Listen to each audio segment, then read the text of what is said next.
Olá, eu sou Jaqueline Mourão, estou aqui a convite, mais uma vez, do Núcleo de Estudos Espíritas Chico Xavier, localizado no Anil, em Jacarepaguá, Rio de Janeiro. É uma felicidade sempre, é uma alegria sempre poder fazer esse trabalho, porque esse núcleo é muito especial no meu coração. E a gente vai falar hoje, não poderia ser de outro modo, de Jesus, claro, nosso mestre, nosso doce Rabi, que tanto nos ama e nos amou, e nos ama e nos amará para sempre. E ele passou pela terra durante um período e trouxe tanta coisa boa, trouxe tanto ensinamento, derramou seu amor sobre todos nós e escolheu o povo judeu para estar presente entre eles. Por quê? O povo judeu era o único povo que acreditava no Deus único, no Criador. Traziam a sabedoria, o conhecimento de Moisés, que deixou. Moisés trouxe tanta coisa para esse povo, e eles viviam sob a lei mosaica. Só que Jesus trouxe o complemento dessa lei e a correção de algumas coisinhas. Por quê? Porque aquele povo da época de Moisés precisava de determinados pontos de ensinamento. Era um povo rebelde, era um povo endurecido. Então ele precisou trazer os ensinamentos de uma determinada forma. E vem Jesus, com a sua doçura, o seu amor, amaciar, trazer um conforto diferenciado do que Moisés tinha trazido. E lá estava, então, nessa passagem que vamos conversar sobre ela hoje, lá estava Jesus, em Betânia, há 6 dias de sua entrada triunfal em Jerusalém. Jesus sabia que aquela seria sua última entrada em Jerusalém. Óbvio, era um espírito puro, veio com uma missão dada diretamente por Deus. Então ele sabia o que ia acontecer. Sabia que a sua entrada em Jerusalém seria o início de uma série de eventos que levariam à sua crucificação. Então ele estava em Betânia nesse momento. Em Betânia, que era uma espécie de subúrbio de Jerusalém. Ficava próxima, mas ao mesmo tempo um pouco distante. Ele estava, com certeza, ele estava num momento de reflexão, de introspecção, mas não poderia deixar de continuar educando, trazendo ensinamentos para deixar aquele povo, que ele sabia que seria por pouco tempo, mas para deixar aquele povo mais feliz, mais confortável, mais aconchegado.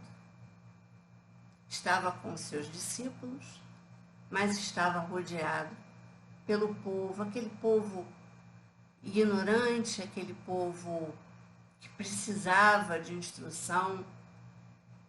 Então ele se comunicava sempre por parábolas.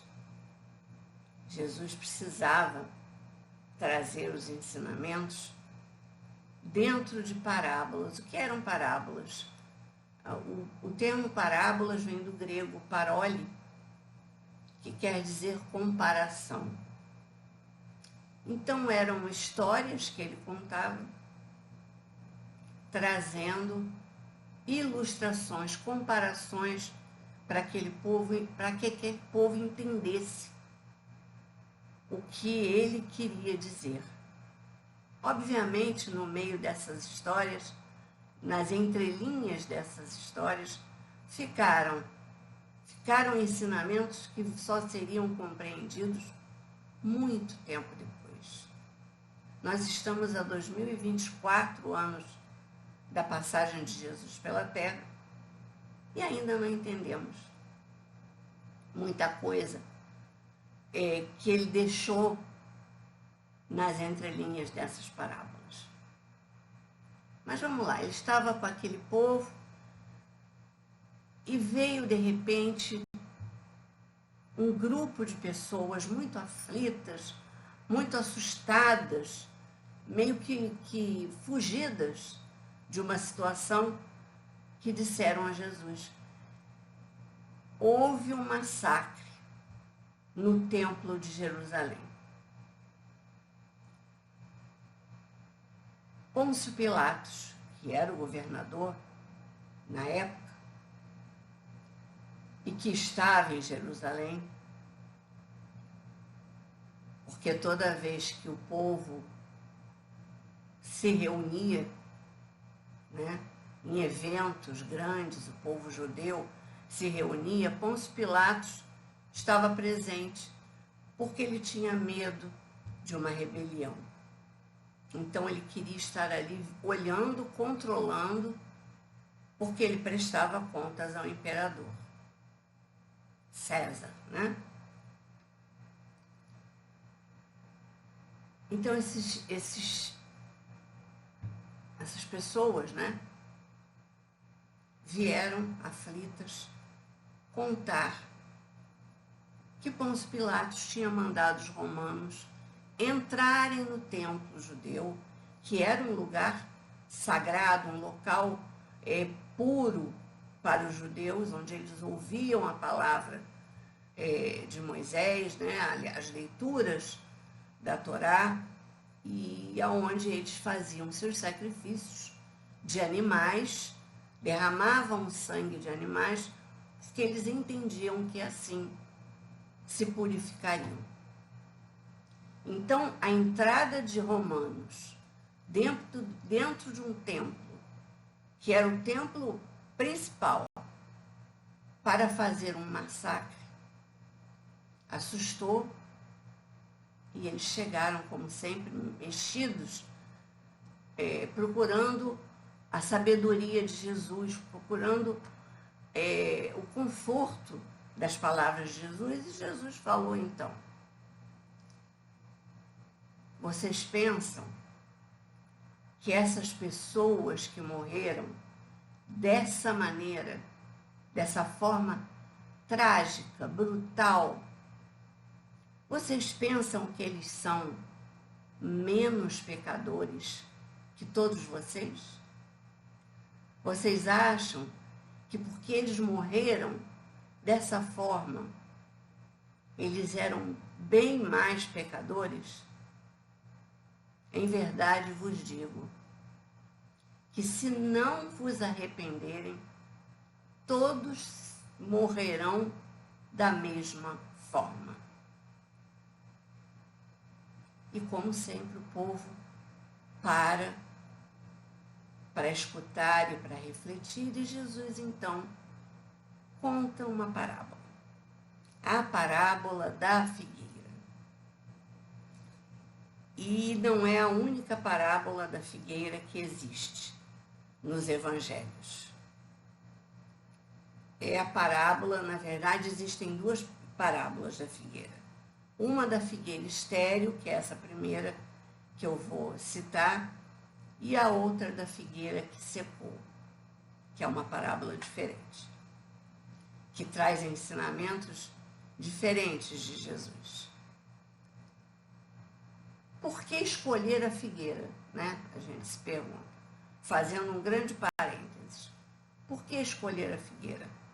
A figueira era, na época, uma das fontes de renda, uma das principais fontes de renda do povo judeu. Além do joio, desculpem, do trigo, o joio não.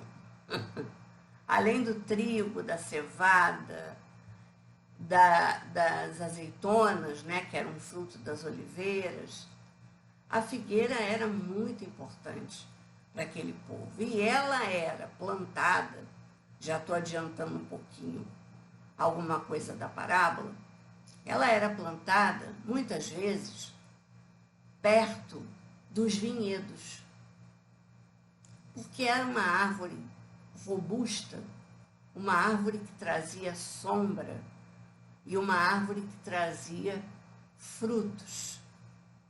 Então, ela era, na época, todo mundo que passava pelas árvores tinha por hábito tirar o fruto e se alimentar imediatamente. Então, era uma árvore plantada perto dos vinhedos, e os vinhedos eram cuidados de uma forma muito especial. Então, o fato da figueira estar num vinhedo é uma coisa muito importante. E Jesus conta assim: havia um vinhateiro que estava descontente com uma figueira que estava na plantação que pertencia a ele há muito tempo e não dava frutos. Então o vinhateiro chegou para o seu empregado, aquele que cuidava da vinha, e disse assim: esta figueira está há muito tempo sem dar frutos. Já há 3 anos não dá frutos. Corta e lança ao fogo. O agricultor então pede ao vinhateiro: Senhor, por favor, me dê mais um tempo, mais um ano, e eu cuidarei desta figueira, farei um círculo ao seu redor e colocarei adubo para que ela dê frutos. Se ao final de um ano ela não tiver dado frutos, então concordo com o Senhor, eu a cortarei e jogarei ao fogo. Foi esse o ensinamento trazido por Jesus logo depois de ter a notícia de que havia acontecido um massacre. Então vamos lá. O que a gente pode aprender desse momento, né? Primeiro, a morte trágica. E Jesus dizendo que se as pessoas achavam que aquelas pessoas que tinham sofrido aquela morte trágica eram menos culpadas ou mais culpadas do que aquelas pessoas que estavam contando para ele o ocorrido, que eles estavam enganados. Dizia mais que se eles não se arrependessem, todos morreriam da mesma forma. Por que Jesus trouxe o arrependimento? Trazendo naquele momento trágico, né? O arrependimento. E Jesus ainda contou também, antes de contar a parábola da figueira, que 18 pessoas haviam morrido quando construíam a Torre de Siloé. 18 trabalhadores haviam morrido.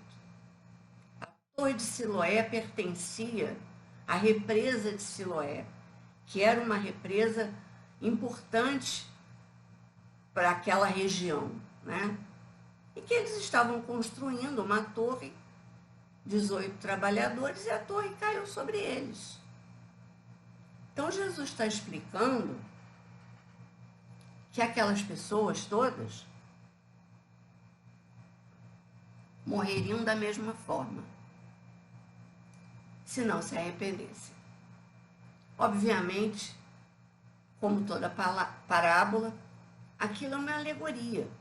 O que ele queria trazer naquele momento com a história da figueira?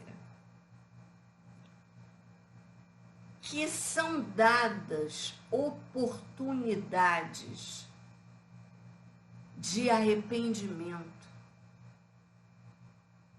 comparando com a oportunidade que aquela figueira trazia de dar frutos. Então, se as pessoas não se arrependem dos seus atos, elas são como a figueira, que não dá frutos e que vai acabar sendo cortada e lançada ao fogo. Há aí, nessa parábola, 5 aspectos muito importantes. O primeiro é o arrependimento em si. Jesus fala claramente do arrependimento.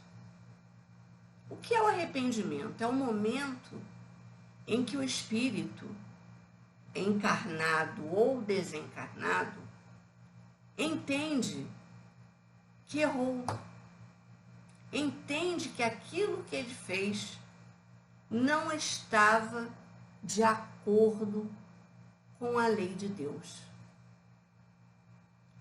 O arrependimento é o primeiro momento que Jesus destaca nessa parábola. Ou seja, se você não dá o fruto que é esperado, trazendo para dentro já da parábola, se você não dá o fruto que é esperado de você, ou seja, se você não traz em si a obra realizada, aquilo que você veio fazer neste mundo, porque a gente vem para este mundo, óbvio que não numa missão como a de Jesus, mas a gente vem com a nossa missãozinha.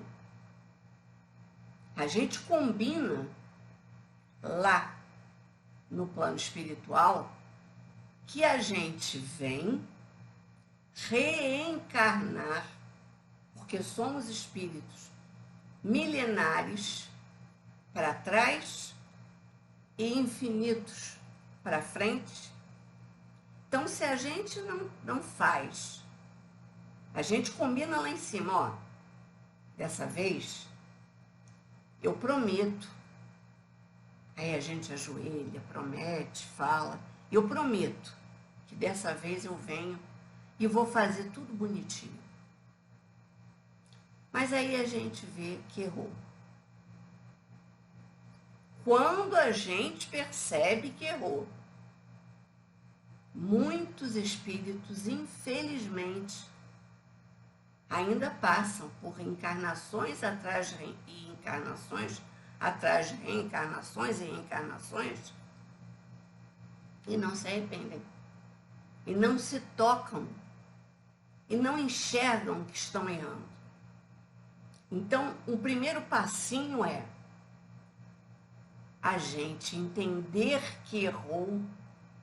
E quando a gente entende que errou, a gente está fazendo o quê? Se arrependendo. E pisei na bola. Foi mal, para usar a linguagem de hoje em dia. Foi mal. Errei. E a gente errar e se arrepender já é um progresso. Então, Jesus traz esse aspecto. Se você não dá frutos, ou se você não faz a sua parte na obra de Deus, você é uma figueira estéril. Esse é o primeiro aspecto trazido por Jesus, que é o quê? Você, vamos trazer o que ele falou para aquele povo a respeito do massacre no templo e da torre de Siloé. Se você não se arrepender, você vai morrer da mesma forma que eles morreram, porque eles não eram mais pecadores do que você. Não é porque você ainda está aqui que você não peca, ou não peca tanto quanto aquelas pessoas. Você vem ao mundo para trazer a sua obra, para fazer a sua obra, seja ela qual for. O que você não pode é parar e ficar na ociosidade, na inutilidade. Você não ser parte do movimento da natureza. Se você não é assim, e se você não está entendendo que está errando e está se arrependendo, se você não se arrepende do que faz, você não está sendo eficaz. Então você merece a justiça divina. Que qual é? Essa. Muitas vezes uma morte trágica. A gente precisa entender que a gente está aqui para produzir. E para produzir o quê? Pelo menos um movimento qualquer, sair da zona de conforto e se arrepender do que você está fazendo de errado. Entender o que você tem que melhorar. É para isso que a gente vem.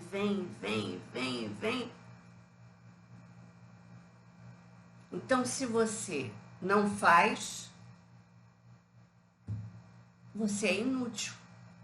Então, isso também fala da lei de causa e efeito. Né? Você vai errar e você vai ter que acertar aquele erro.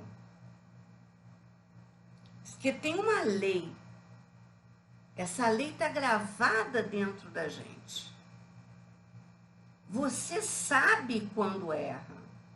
Às vezes a gente não admite nem para a gente mesmo. Mas você sabe quando erra. E se você não se arrepende do que você está fazendo de errado, vai continuar. Por quê? Porque além da lei de causa e efeito, essa parábola traz a notícia da misericórdia divina. Você vem de novo para produzir. E você só vem de novo porque existe a lei de Deus e existe a misericórdia divina. E a misericórdia divina permite não que você erre para sempre, porque nenhum espírito erra para sempre. Deus não ia fazer seres que errassem indefinidamente. Ele sabe que chega o momento do arrependimento. Mas aí não basta somente o arrependimento. Tudo isso está nessa parábola, tá, gente? Não basta somente o arrependimento. Vamos usar as obras principais da doutrina divina, da doutrina espírita, que é uma doutrina divina, né? Vamos usar as obras básicas. O livro Céu e Inferno, na primeira parte, quando fala das penas e gozos da vida futura, lá no 16º item, ele explica que não basta o arrependimento. Tem que haver a expiação do erro e a reparação do erro. Então, olha só,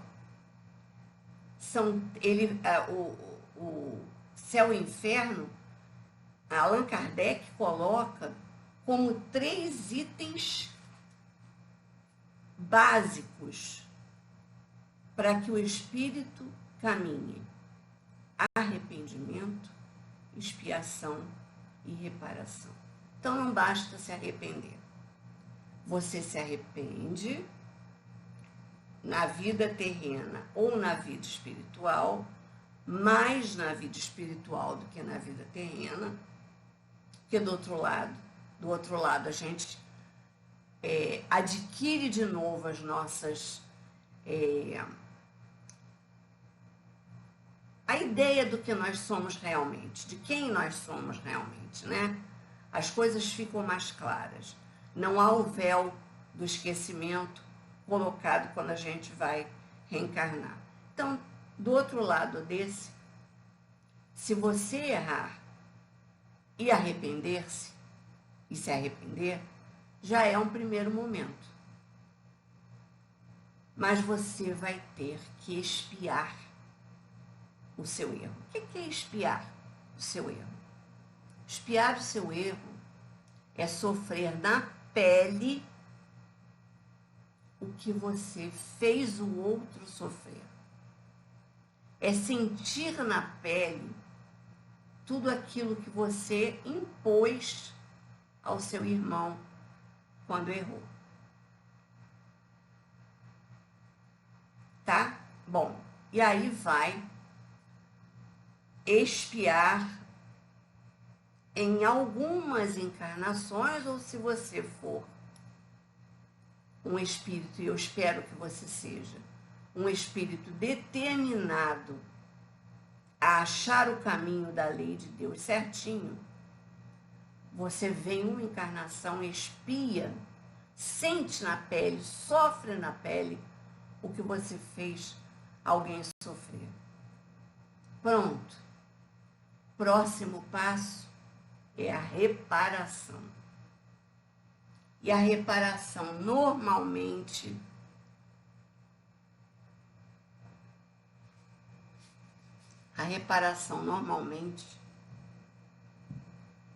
tem a ver com voltar e trazer para perto de você aquele ou aqueles irmãos a quem você fez mal, com quem você errou feio, com quem você errou feio. E aí, trazer para perto quer dizer o quê? Família. Gente, é complicado, todo mundo sabe que família é complicado. Muitas vezes a gente tenta estar perto daqueles a quem a gente fez mal, ou perto daqueles que fizeram mal a gente também, porque a lei é mão dupla, né? Não é só a gente errando, espiando e reparando, o irmão também está fazendo isso. Ele também está errando, espiando, reparando. E quando cruza a reparação do irmão com a sua, o nome disso é família. É no seio da família que a gente, normalmente as mães, né, vão receber no seu ventre ou no seu coração. Gente, família não é só de sangue não, tá? Nossa, eu acho que a maior parte da família não é de sangue. É aqui, ó, no coração. É aqui dentro que a gente vai receber também aqueles a quem a gente fez mal o que nos fizeram mal. Então, a parábola da figueira fala de arrependimento, fala de misericórdia divina, fala de lei de causa e efeito e fala de reparação.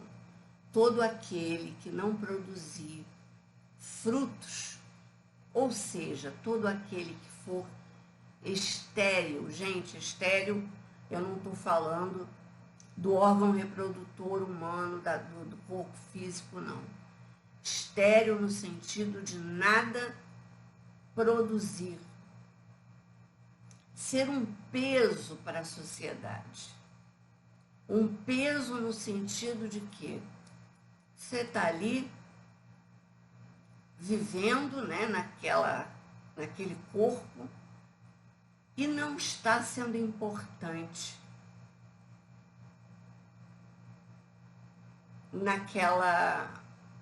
fazendo a comparação, né, naquela plantação de seres que vêm também na mesma época que você. Se você não está sendo útil, aí vem mais um aspecto. Quando ele diz, o vinhateiro diz, corta e joga no fogo. E o agricultor fala, não, deixa eu tratar e tal, depois de um ano, se não conseguir, eu mesmo corto e jogo no fogo. O que são essas pessoas que vão ser, entre aspas, cortadas e lançadas ao fogo? São aquelas pessoas que vão permanecer e permanecem inúteis, paradas, ociosas, que não olham para um irmão e entendem que, seja ele de sangue ou não, ele é seu irmão, que não fazem nada pelo outro, que ficam ali sendo um peso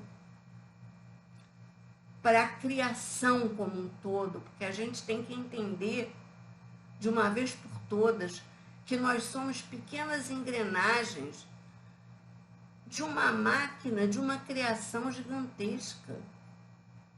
Ficar parado é dizer para o Criador, olha, não vou fazer nada não. Não quero evoluir, não quero melhorar. O que vai acabar acontecendo? Se você permanece renitente no mal, ali endurecido, você vai acabar sendo banido para um planeta inferior na escala evolutiva. Eu gosto de falar isso porque o nosso hábito na doutrina espírita é falar para um mundo primitivo. Vai ser um mundo primitivo, mas a gente já foi um mundo primitivo, né? A gente já esteve nesse mundo primitivo quando a Terra começou. E a gente veio reencarnando nele e ele também evoluindo, o mundo, a Terra. E a gente sabe que quem começou a povoar, isso está no livro A Caminho da Luz, e Emmanuel explica isso de uma maneira, conta isso de uma maneira impossível da gente esquecer. Capítulo 3, ele fala de como a Terra foi povoada. Existiam tribos aqui já, os negros, os pretos e os amarelos, né, digamos assim, e vieram as pessoas que não tinham conseguido evoluir junto com o planeta chamado, a estrela, o planeta, chamado Capela. eles foram banidos porque não evoluíram junto com aquele orbe. E é o que Jesus fala nessa parábola. Arrepender faz parte de um processo para você começar a produzir frutos. O arrependimento é o primeiro passo.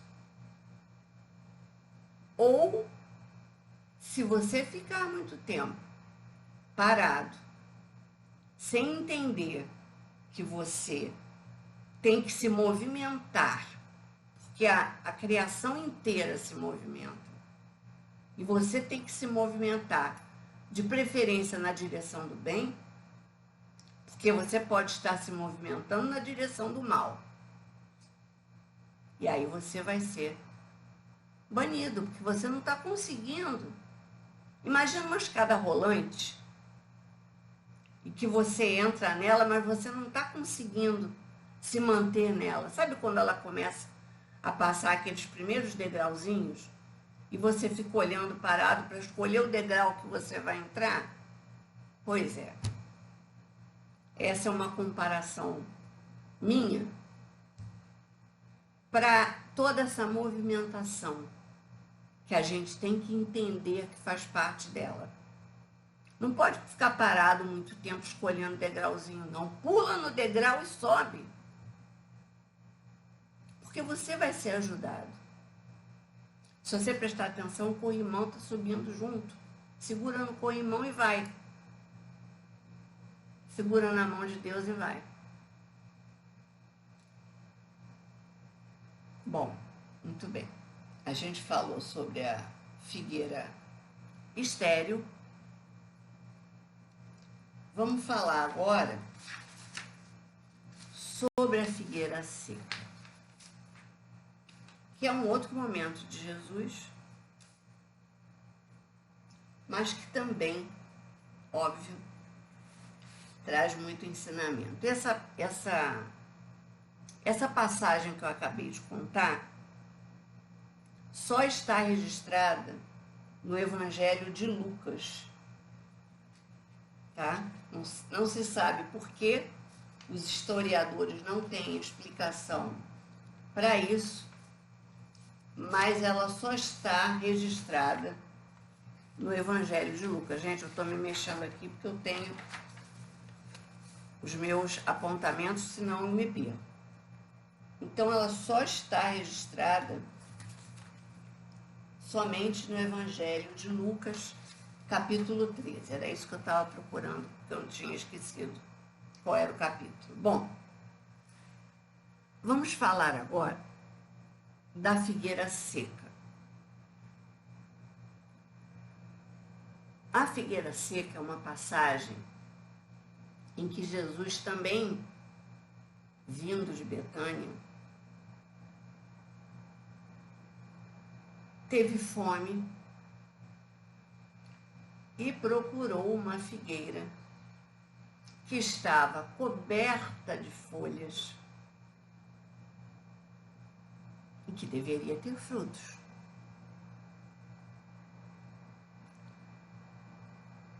Eu andei dando uma lida em botânica, obviamente, né? Existem mais de 700 espécies de figueiras e tal. E eu li que a figueira dá o fruto antes da folha. E aí Jesus vê uma figueira coberta de folhas e ele está caminhando com os seus discípulos, dessa vez só com os discípulos, e ele procura o fruto e não tem. Lógico que Jesus sabia que não tinha, né? Mas ele estava querendo ilustrar para os seus discípulos aquele acontecimento, né? Então ele foi até a figueira, não tinha frutos, e ele olha para a figueira e diz assim: que essa figueira, deixa eu contar direitinho para não falar diferente, muito diferente de Jesus. E ele diz assim: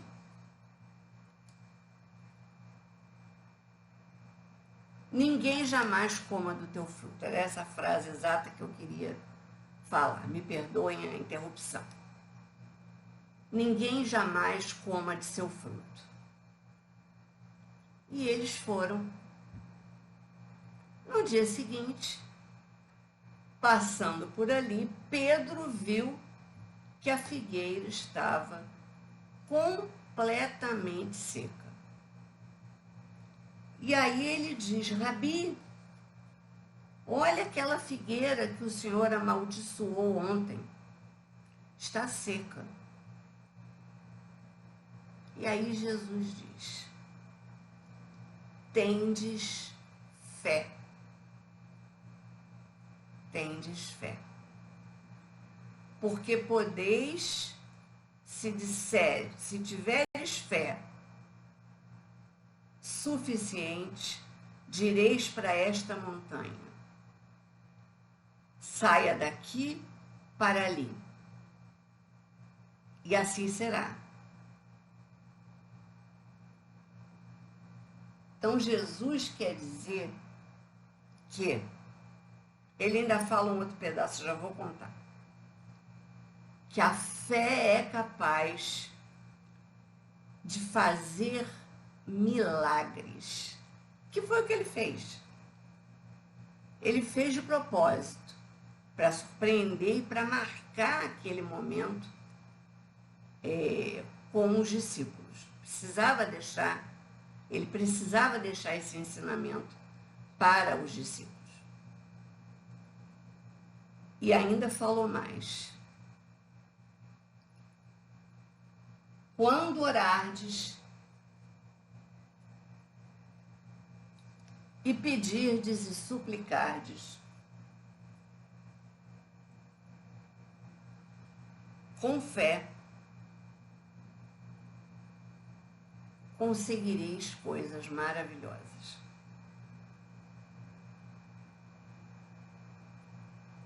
Então ele já falou da fé, ele já falou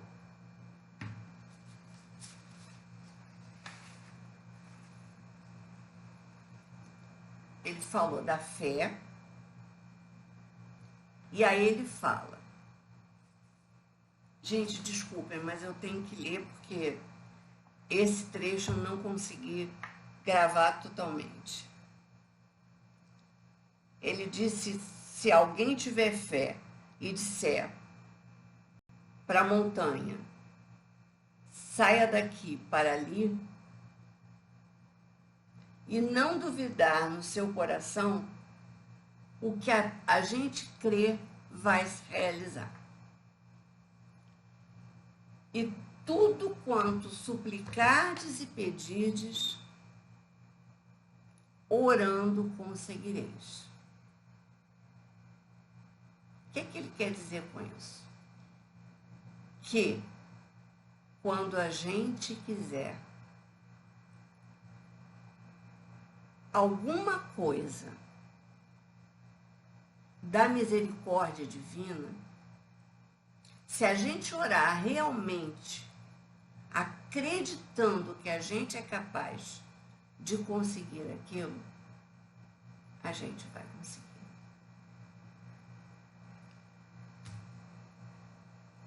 Mas, quando a gente for orar,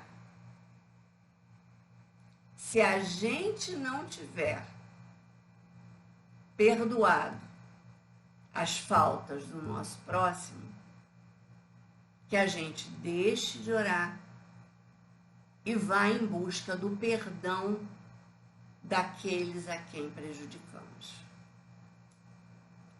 Então ele fala de fé, ele fala do poder da oração e ele fala de perdão. Ah, mas por que ele secou a figueira?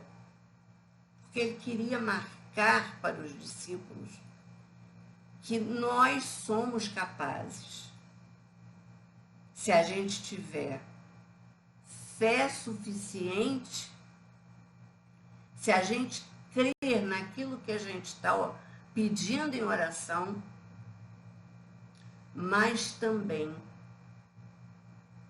se a gente antes tiver o coração purificado, porque não precisa pedir perdão a ninguém, ou seja, que a gente não cometeu nenhuma falta, nenhum erro. A gente não fez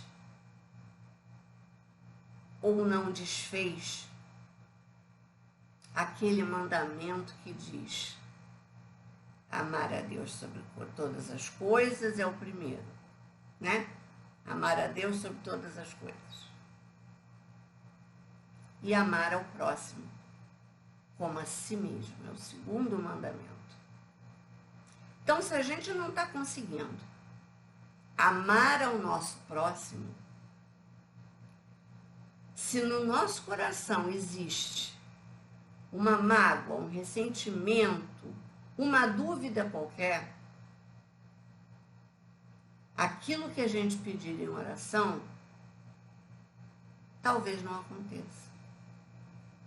Porque Deus quer que a gente tenha o coração puro e limpo antes de se dirigir a Ele. Por quê? Porque Ele é vaidoso? Claro que não. Claro que não. Porque isso é sinal de que a gente está melhorando e deixando o canal de comunicação com Ele permanentemente limpo, puro. É como uma mensagem a nossa oração.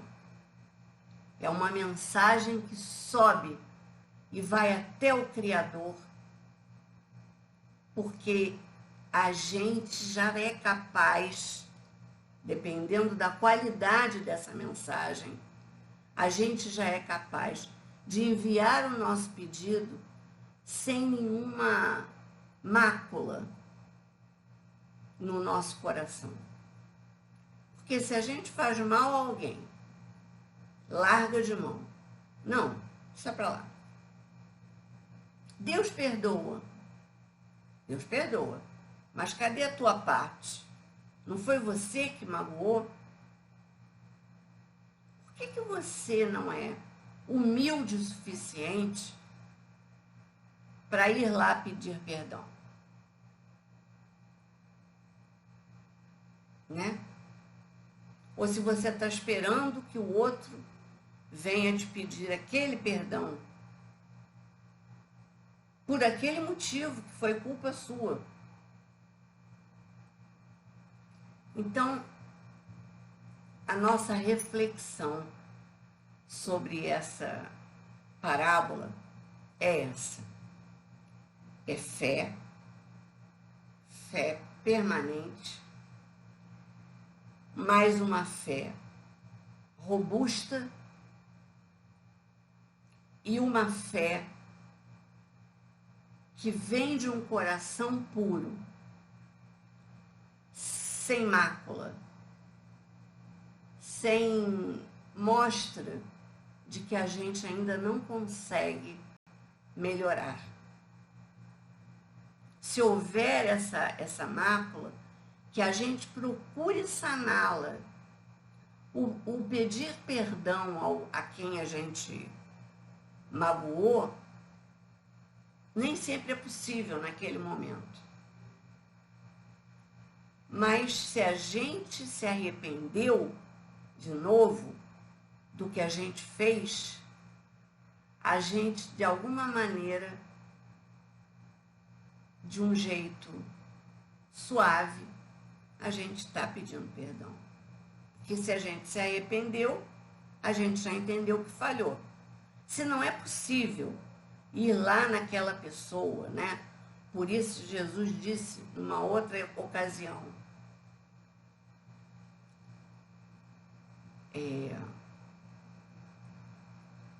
vá buscar o acerto de contas. Eu estou usando as minhas palavras, tá, gente? Vá buscar o acerto de contas com o seu próximo enquanto estás a caminho com ele. O que significa?